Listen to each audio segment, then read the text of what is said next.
कैलाश से धुआं धुआं है। अरे का हो, काहे मन मार के बैठल बड़ू? कोनो प्रॉब्लम बा? ए जी एगो बात कही। कहा। बड़ा मन करता देवघर जाए के जी। तब देखी न बाबा कई दिन से सपना में आवतनी आ अपना नगरी में बुलावतनी। सपना तो हम देखते हैं, लेकिन क्या करी, पैसे नहीं खरे। ए साल रहे दो, पर साल चल जाए, ठीक बा?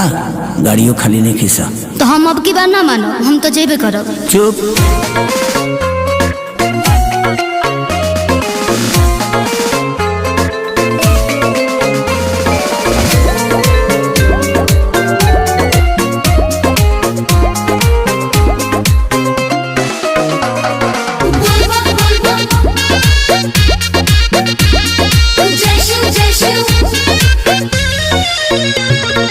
गाड़ी रिजर्व नहीं मिला जान, असो भारत छोड़ा जानी कर परेशान। ए हो, हर साल चल जाए, छोड़ दना। हम ना जाए छोड़। अरे गाड़ी रिजर्व नहीं मिला जान, असो भारत छोड़ा जानी कर परेशान। जाए खातिर देव घर फूलौले बाड़ू लोला, फूलौले बाड़ू लोला। हाँ तो सुनी ना। नहीं रास्ता में मांगब कोका कोला, ए राजा बुक कोके होला, चली ना बोलौले बड़े भोला,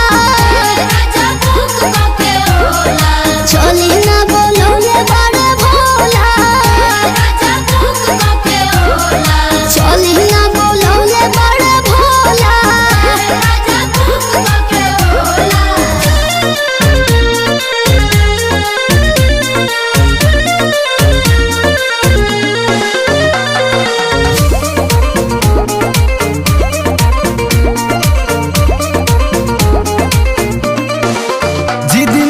कर तू मानिला सजनिया, गाँव के शिवाला जल ढार ली हरनिया। फुसलाई मत, हम मानब ना बकी बेर जाइबे करब, भोले बाबा को जलवा चढ़ाइबे करब।